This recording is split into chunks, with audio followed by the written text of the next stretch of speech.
Well, good morning again, and I'm sorry that we had a problem. I've done an internal check. It seems to have disappeared. But as I said, what you see my lips moving is just something from the heart, and I can't repeat it. So what we'll do is we'll do what we normally do at this hour of the morning, which is 9 o'clock. And it is, by the way, the 8th of the 11th, 8th of November, 2023. And coming up this weekend, of course, two important dates. One, the memorial service on November the 11th, which falls on a Saturday this year, and on November the 12th, when the church services throughout the country take the memorial service theme. So if you do one or two things, well, one or three things, either attend a service as a memorial personally, watch the main one from the cenotaph on the weekend on Saturday, or go to church and enjoy the actual service. And I say enjoy. It's a lovely service and a memorial service. And pay your respects to the fallen that way.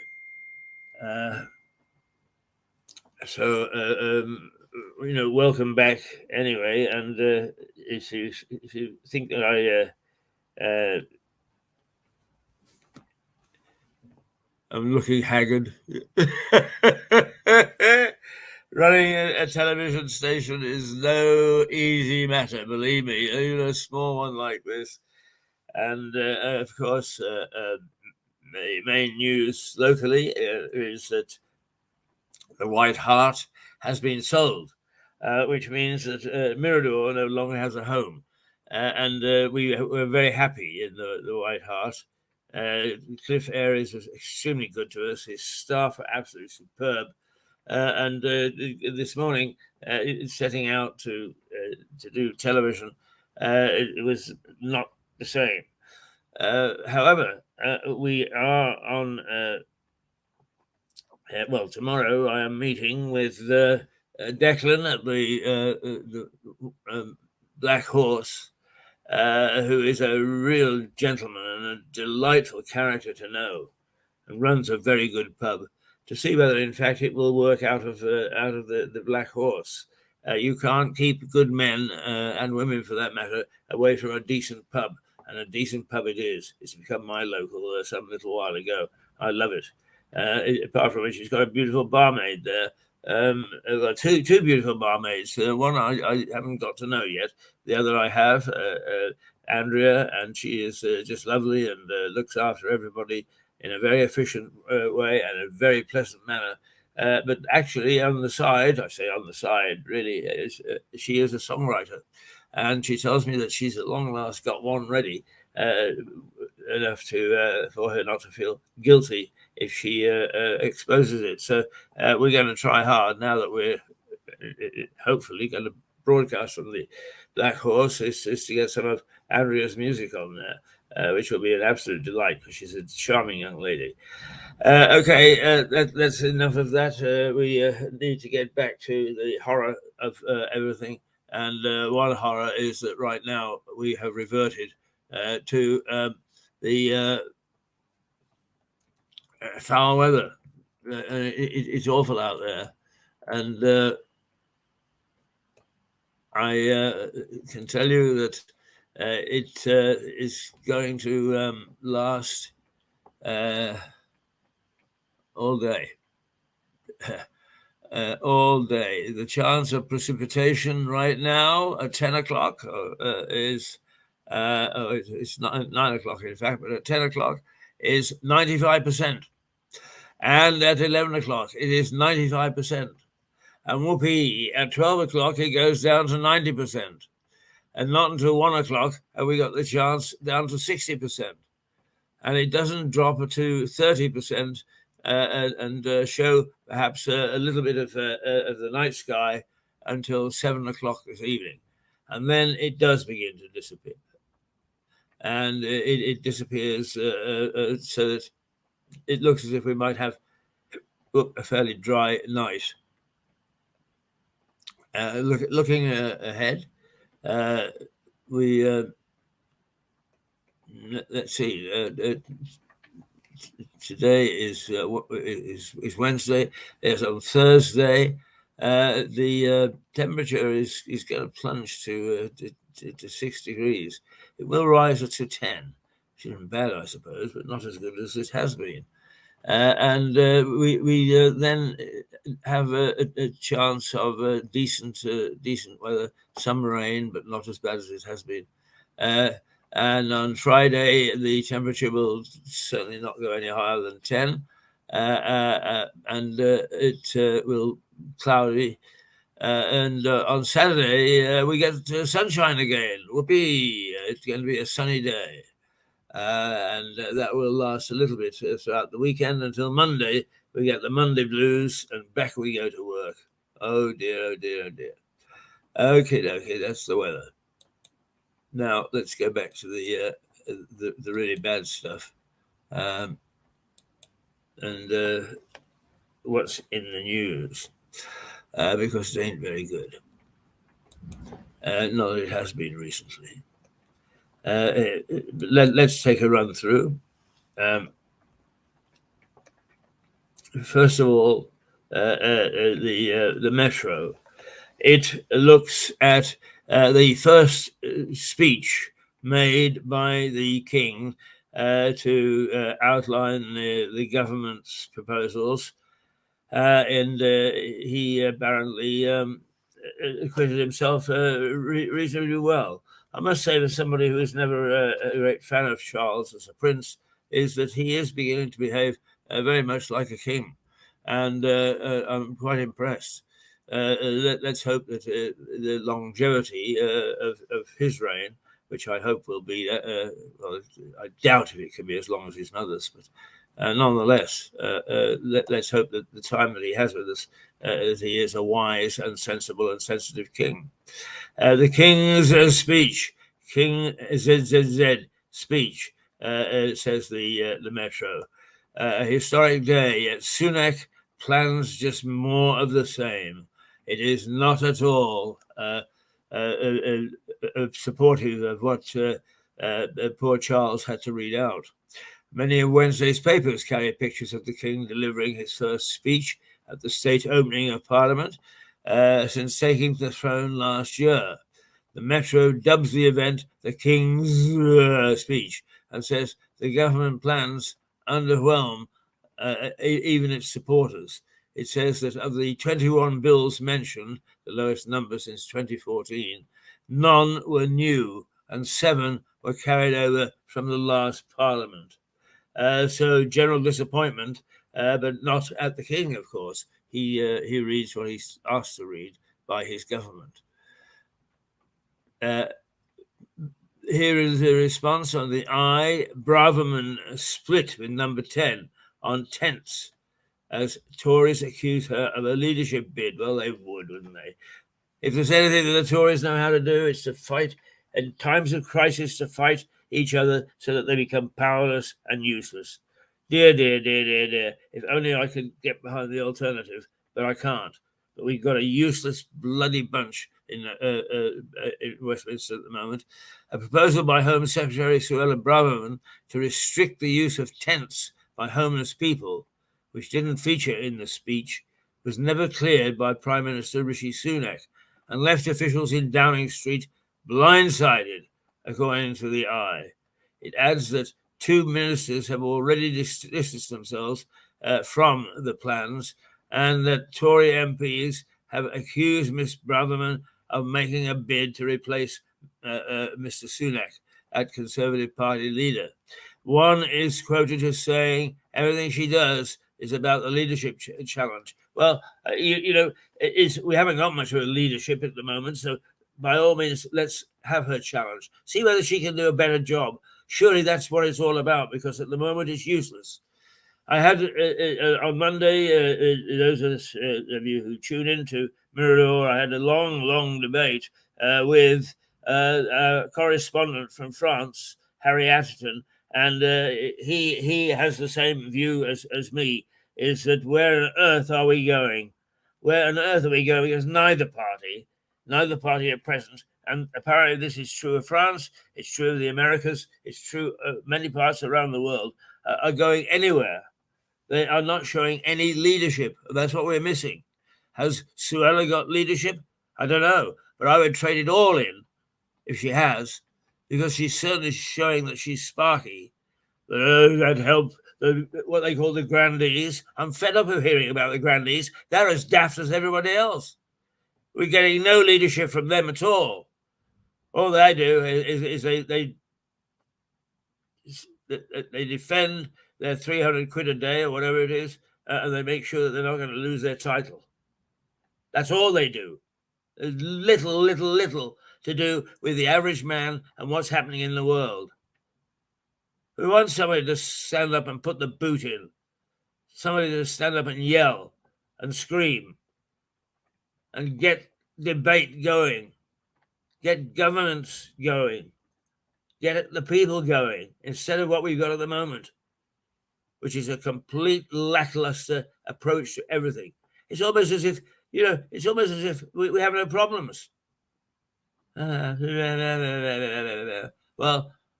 a plague on all your houses. I am not happy, and a lot of other people aren't happy. Full stop. I wonder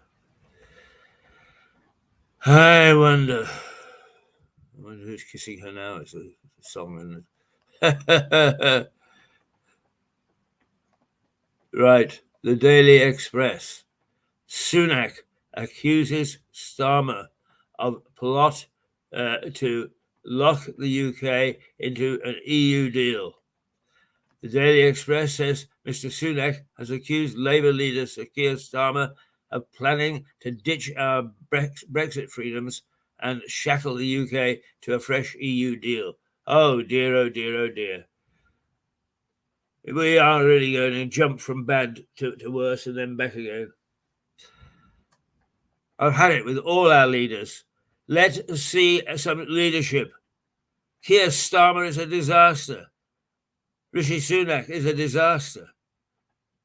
There is nobody in the Liberal ranks to show us any leadership. Where are we going to go? Where are we going to go? The Times. Police resist calls to ban the march. The Metropolitan Police has resisted political pressure to ban a pro-Palestine march set to take place in London Saturday amid this year's Remembrance commemorations. The paper, that's the Times, says the Forces Commissioner, Sir Mark Rowley, has said the commemorations will be protected, but that a ban would be required, a threat of serious disorder, a threshold that hasn't yet been met. A few deaths, a few heads bashed together, some blood on the pavement, and then they'll act. But I hope that this guy is right. I hope that we don't see violence on this special day, Remembrance Day. But if we do, I would expect him to hand in his credentials. I would expect him to resign, because this is a strange reaction when we are alerted to a threat. Not even we're prepared. The Guardian says Defiant Met Chief rejects minister's calls to ban pro-Palestinian march.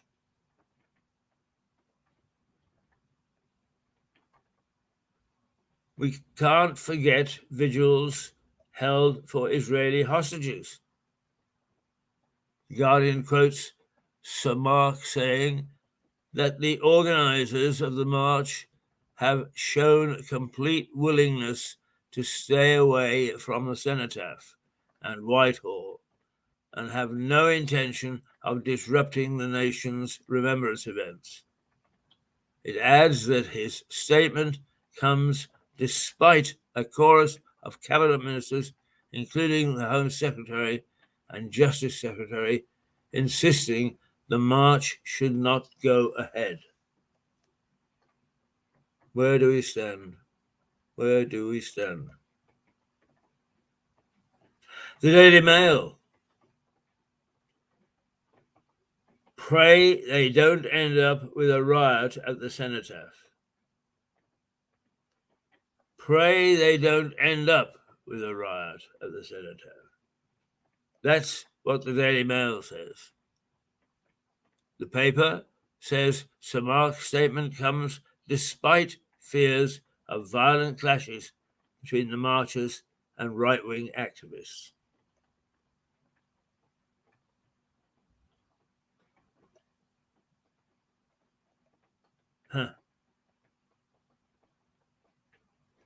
Yeah.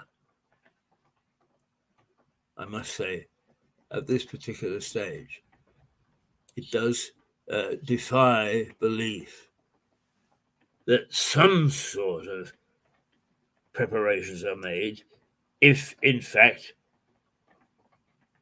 the violent people renege on their promise to the Met. And since they've never kept their promise to anybody else, why should they be different this time? I have no idea. I have absolutely no idea whatsoever. I'm full of disbelief this morning. My mind is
well, we seem still to be live. I'm sorry about that little hiatus. I once played a radio blooper record in which it went something like this. The announcer, who was in Chicago, said, "And now we go to Joe Bloggs, who has a report from San Francisco." Nothing. Well, we'll go back to Joe. We'll now go to Sam from California. Silence. Well, in that case, we'll try Francis from Memphis. Silence. And he said to the camera, "Mom told me I'd have days like this." Well, I'm having days like this. Nothing has gone right this morning, and I've obviously woken up needing an aspirin. I've got a headache, but there we go. We just have to put up with it. So I apologize for everything that is happening, but let's see if we can go back to the papers and some of the things that are taking the headlines.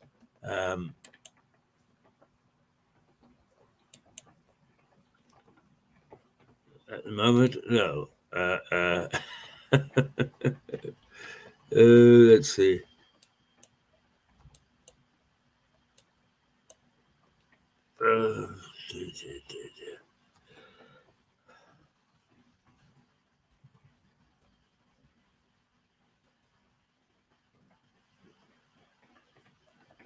No, we're not. We're not getting anywhere.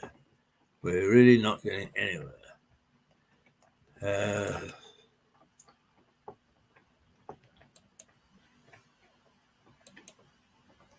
Well, that looks a bit more promising. Let's see. Yes, it's a bit more promising.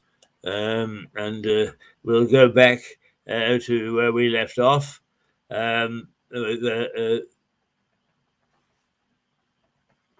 Police are resisting calls to ban march. The Guardian is defiant Met chief reject minister's calls to ban pro-Palestine march.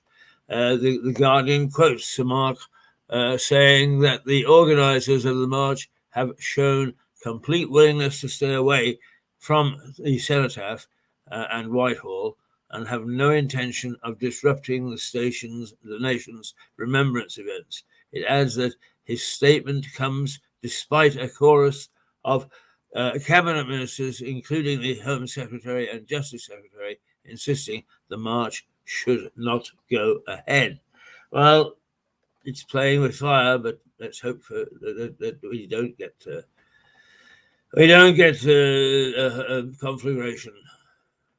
confrontation.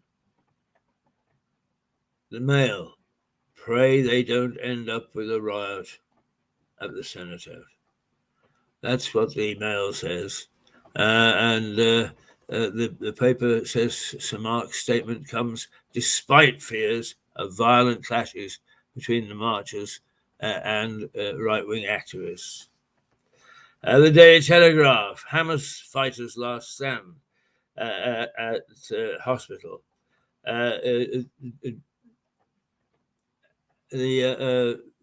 Basically, the Daily Telegraph carries a report from Gaza, going back to Gaza and war, describing a last stand by Hamas fighters at a hospital in the north of the territory. The paper says Israeli forces have cornered the few remaining members of a 1,000-strong battalion at the site and quotes one commander, Lieutenant Colonel Blitch, saying Hamas forces have proved less formidable than feared. They talk the talk, but they don't walk the walk, he says. The Financial Times: accounting watchdog scraps plans for a full-scale overhaul of boardroom rules. The Financial Times quite rightly always takes the view that we must look at some of the industrial stuff that other papers won't touch. Britain's accounting watchdog, the Financial Reporting Council, has abandoned much of a planned overhaul of the rules of governing corporate practices, according to the Financial Times. The paper says the scrapped plans include greater requirement for diversity reporting and new responsibilities around environmental, social, and government issues. The body's chief executive, Richard Moriarty, is quoted as saying the changes will support UK economic growth and competitiveness.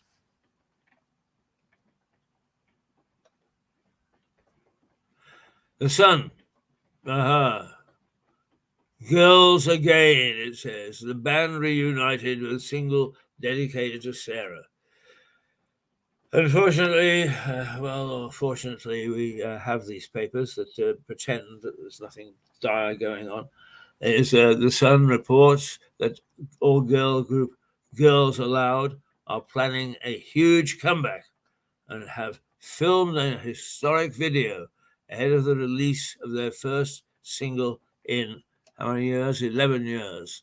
The paper says the single will be dedicated to handmaid Sarah Hardy, who died of breast cancer in 2021, aged 39. The Mirror: it has a banner, a lad killed in school stabbing. but generally speaking, it can't stay away from celebrity if it's possible. It's I'm a Celebrity exclusive.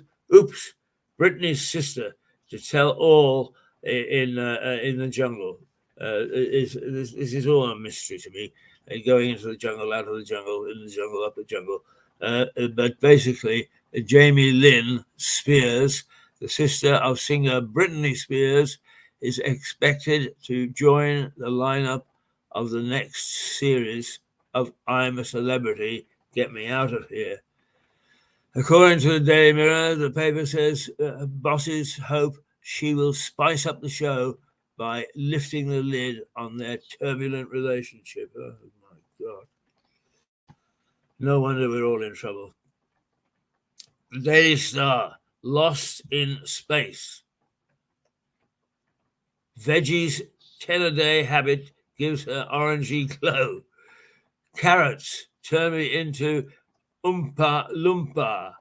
And the Daily Star says, with a vegetarian who says that eating 10 carrots a day has given her an orange glow, the paper says she is now urging people to ditch unhealthy sunbeds and get a natural tan by snacking on carrots frequently. Oh dear, oh dear, oh dear. Right, well, we've sort of fumbled our way through that to 9:33, and the news is not particularly good. It's not good. We'll go over it again in a moment in a little bit more detail. But first of all, it does seem to me, and it does seem to me, and I could be completely wrong, that Mark Rowley is taking a big risk. I would say that he's putting his career on the line, because if he's wrong and the activists do disrupt Memorial Saturday, November the 11th, and that violence does occur, then we are in trouble. We are in serious, serious trouble. I would have said that it was better to err on the side of caution. If we have no Remembrance Day upset, it won't matter. If we do, then unfortunately the repercussions from a whole host of areas will be immense. And there is no evidence that the people who create problems with protests ever back off. I'm sure that was enough for the chief constable to say, hey, let us not get carried away with their promises of not doing things. Let's make sure that they don't. But there you are. It is a matter of opinion. And the one thing that I've been thumping today is opinion has got to be watched. But by the same token, we mustn't violate freedom of speech. We must not. Let's just take a little bit closer look at what's going on. According to the Times, senior Tories think the measures in the speech set out by the King's speech is a game changer and major, and may not be enough to revive Conservatives' electoral fortunes. They want the Chancellor to go further and bring tax cuts forward to this moment in the autumn statement. In addition, editorially, the Daily Telegraph says there were some eye-catching proposals, but the paper questioned whether they offered the Conservatives coherent springboard for a successful bid for the re-election of the party. For the Daily Mail, the speech drew the election battle lines, but the paper almost almost is trouble. Is there nothing to quick the pulse? Badly written. What it's saying is, what has been written about it does not quicken the pulse. In other words, it's very ordinary. The Guardian. Prime Minister Rishi Sunak offering ideal when I'm really getting into trouble this morning. The Guardian accuses Prime Minister Rishi Sunak of offering old ideas when never new ones are needed. It says there are some welcoming changes, such as football regulation, but that the good is dwarfed by the ugly, referring to more anti-green measures, such as new licenses to look for oil and gas in the North Sea. Well, according to our expert, Stuart Dalby at Energy Matters, he says it's inevitable. We just don't have the power to fill up. That everybody got the estimates wrong. Everybody got the estimates wrong. The Daily Mirror calls the speech vapid, shallow, and tired, and says it offered only shabby electioneering and political gamemanship. Well, since its front pages didn't mention it at all, it makes you wonder what they're talking about.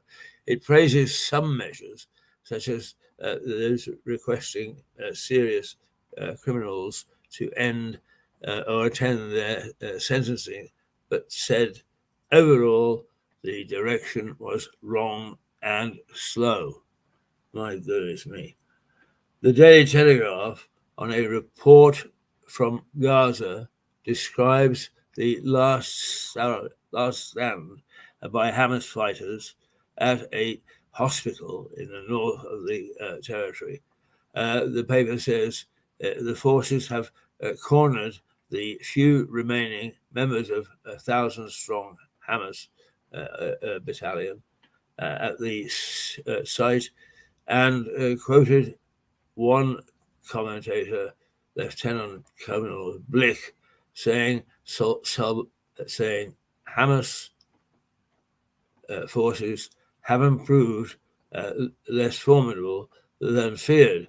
They talk the talk, but don't walk so very tall. Oh well, there we go. The Guardian has more detail about the insistence of Samar Rowley, the Commissioner of the Metropolitan Police, that he can't ban the pro-Palestinian march planned for Armistice Day this Saturday. This paper says a defiant mark has resisted what the paper calls a chorus of cabinet ministers calling for a ban, and insists on the independence of his force. The Times say further disruption between the government and the Met is expected today. Downing Street is said to have asked how Samar reached the shield. The Daily. I'm sorry. I think that my Parkinson has just got worse than it's ever been. I'm going to ask your forgiveness for me being able to being in any way articulate this morning. I look all right. My color is all right. but my speech is just all over the place, and I have to say I do know why. It's because of Parkinson's. I have taken my medication today, but it is right off the board. I'm going to actually say toodle pip to my now look, and I think it was a fairly good bit of piece from the front pages. I'm going to sort for a little while some of our video stuff just to fade out until we hear from I hope from John Henty, who's always good for a laugh. This is the first time, I must say, that my ability to speech has been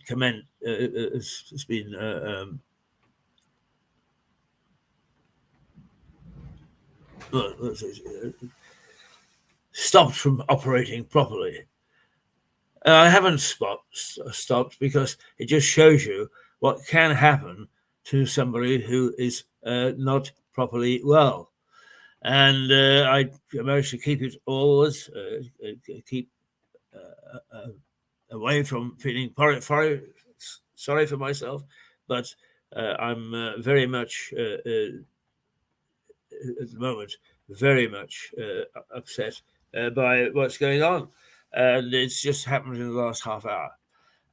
So please forgive me, and I will be back with somebody to fill in what I'm doing in the next few minutes.